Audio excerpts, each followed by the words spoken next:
दवा आणि दुवाच्या साह्यानं कॅन्सर सारखे आजार बरे करतो, पुत्रप्राप्ती करून देतो, घरातील समस्या दूर करतो असं सांगून आडल्या नडल्यांची फसवणूक करणाऱ्या गडगे बाबाचं कच्चं गाडगं फुटलं आणि तो गजाआड झाला।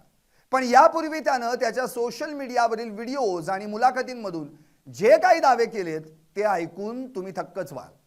संगमनेरमधील दत्तधाम सरकार चालवणाऱ्या गडगे महाराजांना काय केले होते दावे आणि काय आहे त्याची संपूर्ण स्टोरी पाहूयात यावरचा हा स्पेशल रिपोर्ट। मुक बोलाया लागलं, पांगळं चालाया लागलं, 10,500 स्त्रियांना झाली मुलं आणि बरंच काही।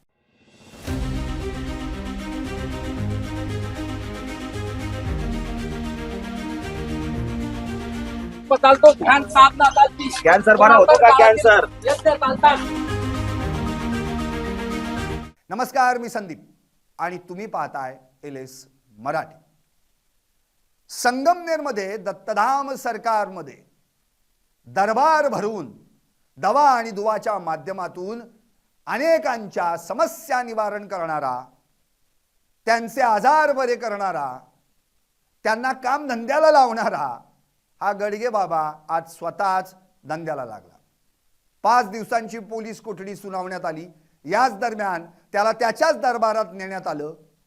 त्यावेळी मात्र हा पोलिसांवर पण भडकला आणि पत्रकारांवर पण भडकला। त्यावेळी पत्रकारांनी साधा प्रश्न केला की कॅन्सरची गाठ फुटते म्हणजे नेमकं तुम्ही काय करता? त्यावर बाबा म्हणाला, मी मंत्रातंत्रांचा बाप आहे, मी आत्मज्ञानी आहे। आता याला कधी आत्मज्ञान प्राप्त झालं? म्हशी वळता वळता? होय, याला म्हशी वळता वळता देवाचं याड लागलं असं त्यानंच एका मुलाखतीत म्हटलंय। त्यामुळे या सगळ्या बाबाची A to Z स्टोरी मी तुम्हाला ऐकवणार आहे। हा दुसरीत असताना याचे वडील वारले, मग खायचे वांदे सुरू झाले, कपडे घालायची पंचायत, राहायची पंचायत, खायची पंचायत, त्यामुळे यानं घर सोडलं। त्यानंतर हा एके ठिकाणी सालानं कामाला लागला, ज्याला आपण सालगडी म्हणू। 3 वर्षे त्यानं तिथं काम केलं, 900 रुपये सालानं। तिथं मालकाच्या म्हशी वळल्या। आता म्हशी वळता वळता हा जेव्हा रानात जायचा तेव्हा त्याला एक ज्योतिषी बाबाचं मंदिर दिसलं। मग मात्र तिकडं म्हशी चारायला जायच्या आणि हा मंदिरात पूजेला जायचा। तिथं तासनतास हा पूजा करत बसायचा आणि मग बाबानं इथूनच आपल्या स्टोरीचा पहिला धागा गुंपायला सुरुवात केली की होय, मला म्हशी वळता वळता देवाचं याड लागलं। खोटं वाटत असेल तर त्याच्याच यूट्यूबवर जाऊन त्यानंच ही माहिती दिली आहे। तुम्ही पॉडकास्ट त्याची मुलाखत पाहू शकता। आता 3 वर्ष सालानं काम केल्यानंतर हा पुन्हा एकदा घरी आला, म्हणजे झाला 11 वर्षांचा। आता घरी आल्यानंतर पुन्हा तेच वांदे, पुन्हा खायचे वांदे, राहायचे वांदे, मग करायचं काय? मग नारायणगावला गेला, तिथं रोजावर काम सुरू केलं, 10 रुपये रोजावर। आता त्या ठिकाणी काम करताना डोक्यात मात्र एकच होतं की देव बघायचा आहे, देव बघायचा आहे। मग 10 रुपये रोज म्हणून काम करता करता मला जर कारागीर बनवलं गेलं किंवा मी जर कारागीर झालो तर शिर्डीच्या साईबाबाला दर गुरुवारी त्या ठिकाणी जाण्याचा संकल्प करून नवस करीन असं म्हटलं। त्या दृष्टिकोनातून त्याचा 25 रुपये रोज झाला आणि तो शिर्डीला नित्यनियमानं जाऊ लागला। पण डोक्यात एकच भिनत होतं, शेवटी 2 वर्ष कशी बशी नारायणगावला काढली। आता तिथं गौंडी काम करता करता त्याला पाण्याच्या टाक्या बनवायचा एक वेगळाच विचार डोक्यात आला। मग 1400 रुपयात पाण्याच्या टाकीचा साचा तयार केला आणि मग सिमेंटच्या पाण्याच्या टाक्या बांधायला सुरुवात केली आणि त्यातून पैसा मिळू लागला। आणि मग मात्र याच बाबानं ठरवलं की आता परत आपलं घर गाठायला पाहिजे। मग हा बाबा परत घरी आला। आता त्या ठिकाणी आल्यानंतर 13, 14, 15 वर्षाच्या दरम्यान त्यानं एक मंदिर बांधलं, 18 फुटी मंदिर। आता हे मंदिर बांधता बांधता त्यांनी सिमेंटच्या विटा देखील तयार करायचा प्रयत्न केला, आणखी गवंडीच होता. आणि त्याच माध्यमातून त्याला मंदिर बांधायला सुरुवात करता आली. हळूहळू त्या ठिकाणी लोक यायला लागली, गर्दी व्हायला लागली. आता हे सगळं करताना बाबांनाच म्हटलेलं आहे, 12व्या वर्षीपासून ध्यानधारणा साधना सुरू केली. 13व्या वर्षी 14 तासांचं पद्मासन आणि मग 15-16व्या वर्षी याला वाटलं की नाही, देव बघायचाच म्हणजे बघायचाच. मग काय करायचं? शेवटी ठरवलं की आता परत एकदा घर सोडलं पाहिजे. मग मात्र त्यानं घरातल्या बाहेरच्या कुणालाही काही न सांगता घर सोडलं, गायब झाला आणि थेट गाणगापूर गाठलं. गुरुचरित्रात गाणगापूरचा उल्लेख आहे, गाणगापूरला गेला. आता तिथं गेल्यानंतर मौन धारण केलं. गाणगापुरात 6 महिने काढले, पण प्राप्ती काही होईना. आता त्यावेळी फक्त अंगावर एक भगवं कापड होतं. आता या सगळ्या दरम्यान त्या ठिकाणी आणखी एक जटाधारी बाबा येऊन मिळाला. त्यानं पण मौन धारण केलं. त्याला विचारलं, तू किती वर्षापासून आहेस? हा म्हणाला, मी तर 6 महिन्यापासून आहे. मग बाबानं त्याला विचारलं, तुम्ही किती वर्षापासून आहात? तो म्हणला, मी 12 वर्षापासून आहे. बरं, दोघांना काहीच प्राप्ती झालेली नाही. आता आणखी एक मेघ महत्वाची, बाबा म्हणतोय मी तिथं मौन धारण केलं, आणि तो जटाधारी बाबा भेटला होता त्यानं पण मौन धारण केलं. आता दोघांनी पण मौन धारण केलं, तर हे एकमेकांशी बोलले कसे? याला मौनाची भाषांतर म्हणायची का प्रॉम्प्टर कोणी ठेवला होता त्यांचं त्यांनाच ठाऊक. आता मग दोघांनी निष्कर्ष काढला की तू 6 महिने काढले, मी 12 वर्ष काढली, पण प्राप्ती काही झाली नाही. आता थेट गिरनार पर्वतच गाठायचं, ते पण पायी चालत जायचं. ठरलं. दोघं उद्या पायी निघणार. तेवढ्यात पहाटे दुसऱ्याच दिवशी, ज्या दिवशी जायचंय, 4 ते 5च्या दरम्यान या गडगे बाबाला दत्तगुरूंनी म्हणजेच गाणगापूरच्या नृसिंह सरस्वतींनी दृष्टांत दिला, दर्शन दिलं. त्यावेळी 7 शिष्यांचं देखील दर्शन झाल्याचा दावा हा बाबा करतो.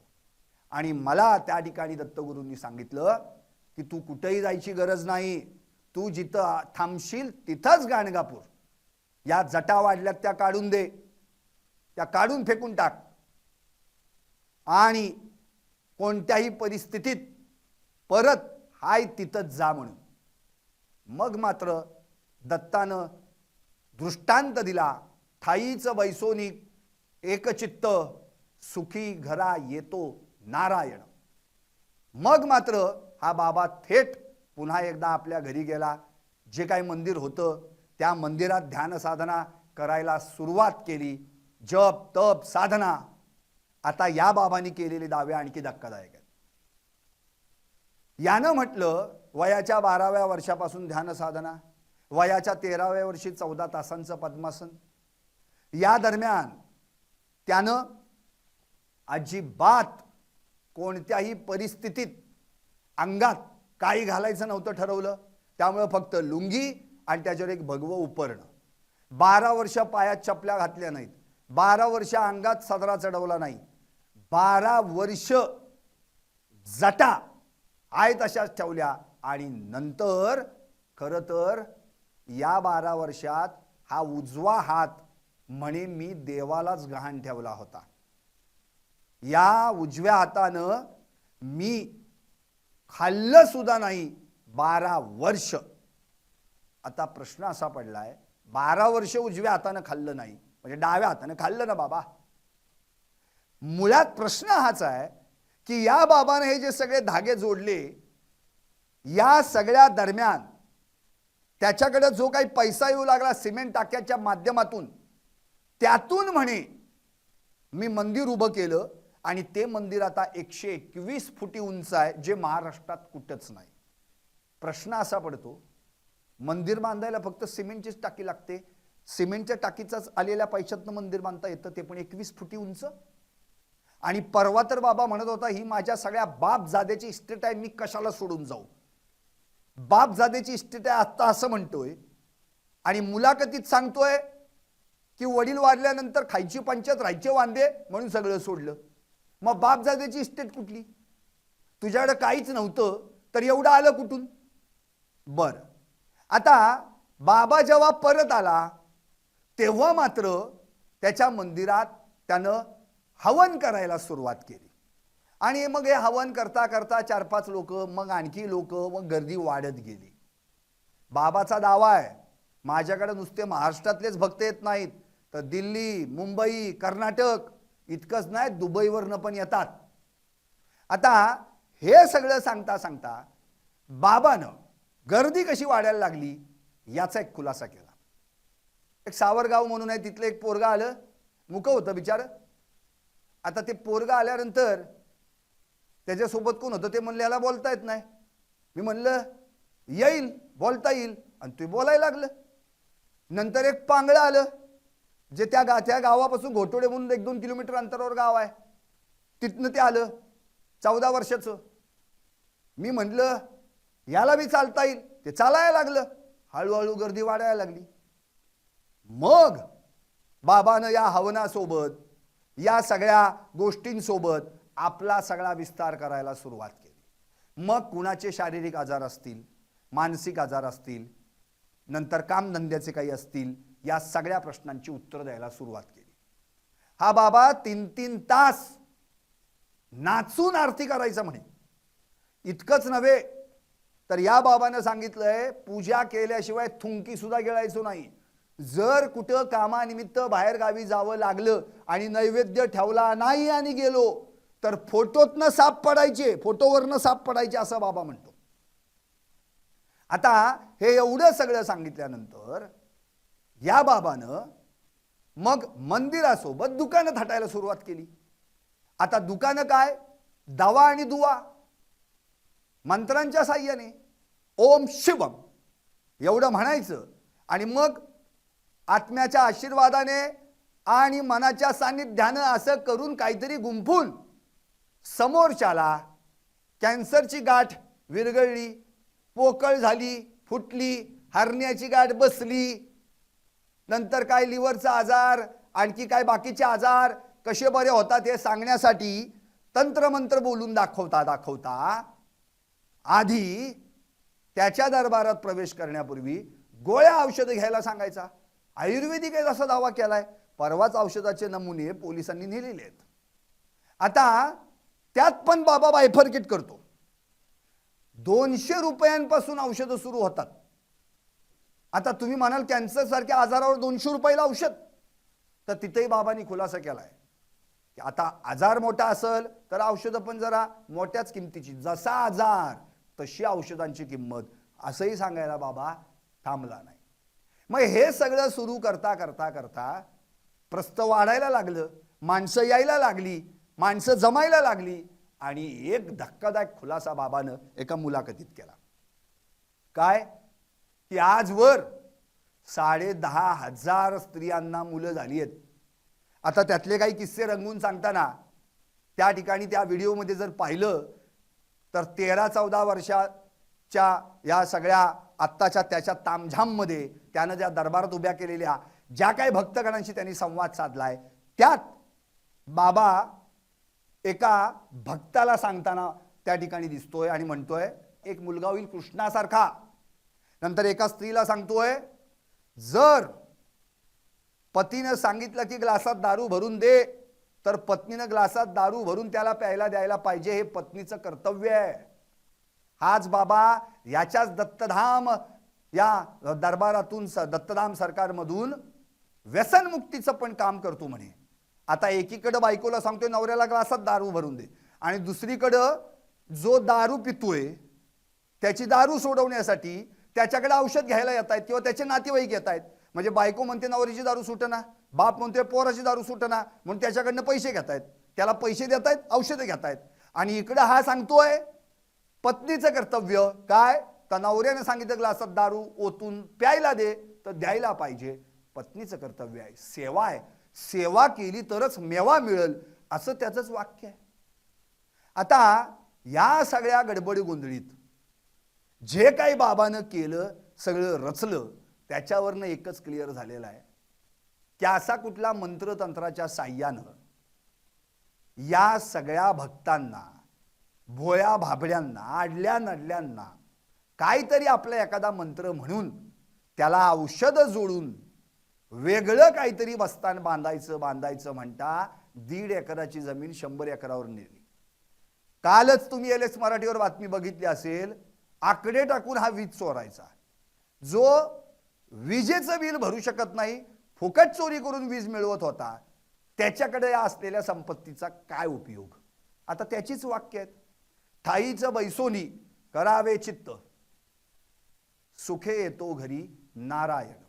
आता या सगळ्या माध्यमातून हा एकाच ठिकाणी बसला आणि सगळा दरबार भरवला आणि त्यातून पैसे कमवत बसला आणि मग ही संपत्ती कोटींवर गेली. आज त्याच्या सकट 4 जणांवर गुन्हा दाखल आहे, 3 फरार आहेत, त्यात त्याच्या पोरीचा पण समावेश आहे. आता अशा बाबाकडे जाऊन जर आपण आपली डोकी आपली बुद्धी घाण ठेवत असू तर काय बोलायचं? तिकडे खरात बाबा आणि इकडे हा गडगे बाबा. त्या खरात बाबाच्या पायावर अनेक नेत्यांनी, संत्र्यांनी, मंत्र्यांनी डोकी टेकवली. आज त्या खरातचं डोकं दुखायचं थांबना, पण ज्यांनी डोकी टेकवली त्यांची तरी डोकी ठिकाणावर होती का, हा पण विचार आपण सगळ्यांनी करायला हवा. सेम गडगे बाबाचं झालं. या गडगे बाबानं पण ही सगळी जी काही माया संपत्ती कमवली ती हवन, औषधं, दवा, दुवा असं बोलून सगळ्यांना कैयात घेऊन आमिष दाखवून त्यांना फसवलं. आता हाती काय लागलं? शेवटी या सगळ्या स्टोरीमधून एकच बाबाच्या तोंडातलं वाक्य आहे, जसं कर्म तसं फळ, पेराल तेच उगवणार. आता जे बाबांनी पेरलं शेवटी तेच उगवलं. कारण आता बाबा पोलीस कोठडीत आहे आणि तिथं बसून त्याला साधनेसाठी एकच वाक्य आहे, ठाईचं बैसोनी करा एक चित्त, सुखे घरी येतो मग नारायण. दुसरं काय? पाहत रहा LS मराठी.